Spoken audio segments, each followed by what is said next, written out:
Any pilots who find themselves dealing with these kinds of tense, uncertain, and soup-like conditions had better be instrument qualified. Hey guys, Todd Heaton here with Humilitas First. I want to take a look at an analogy that comes out of the world of aviation.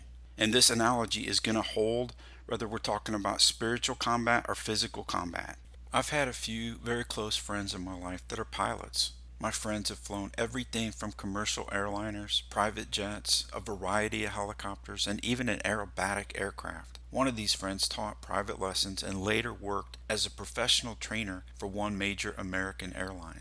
All of them have shared with me a principle that I found to be astounding as a pilot. If you ever find yourself flying blind in the soup, it's where you lose the horizon. You can't use visual cues. Things can get worse. You may experience the feeling that you're flying straight and level when you're in a dive. You might feel like you're in a dive and you're flying straight and level. Feelings, like emotions, can be deceptive. They can lead us into grievous error. They can be right, they can be wrong. So what do? Well, you have to make sure, first of all, that your formation is solid. So formation comes first. Pilots have to do the work to grow in competency and to become instrument certified before they even consider putting themselves or their passengers in these kind of circumstances. Then you have to come to rely upon and trust that instrument panel. So let's look at the human person. The intellect is the highest faculty of a person's soul. As we come down, we come to the will. The will is the decision-making faculty of a person's soul. The lowest faculties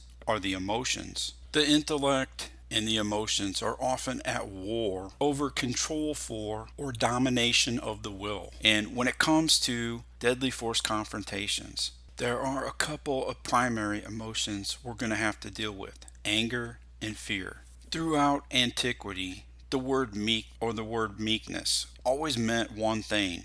And it still does, and it always will. Meekness means controlled strength. I don't care what your Hollywood or secular idea of the word meek means, it means controlled strength. Both anger and fear are gifts if you can control them. Uncontrolled anger turns into rage and vengeance and revenge, and that's how you end up in prison. Uncontrolled fear turns into panic, which can also mean prison, or it can result in getting you and your people into an early grave. The Word of God says that perfect love casts out all fear. To cast out does not mean that you stick your head in the sand and just pretend like the problem doesn't exist. What it really means is that you accept the costs associated with those fears. On the spiritual battlefield, where time permits, you prepare. You pray. On the physical battlefield, you might immediately begin acting in such a manner that is consistent with doing those next right things. The controlled emotion of fear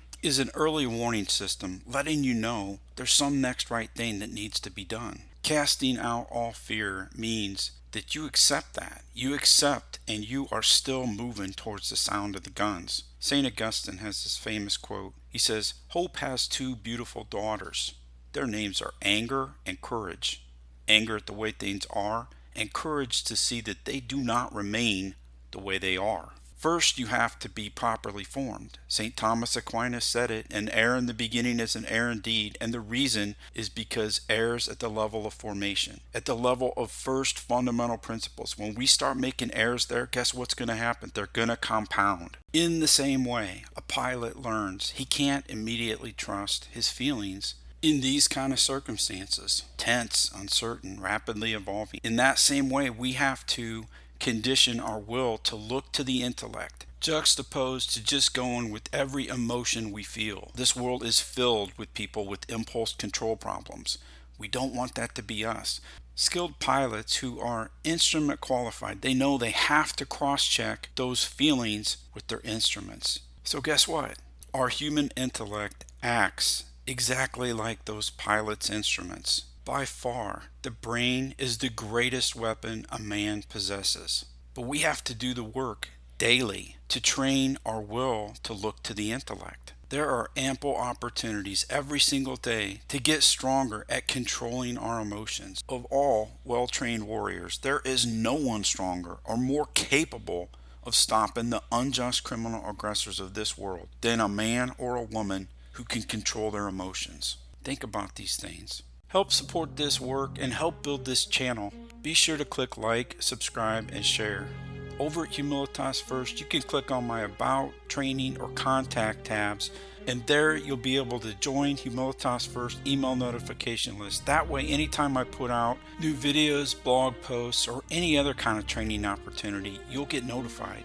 Just enter your email, your first name, and click join now. It's as simple as that.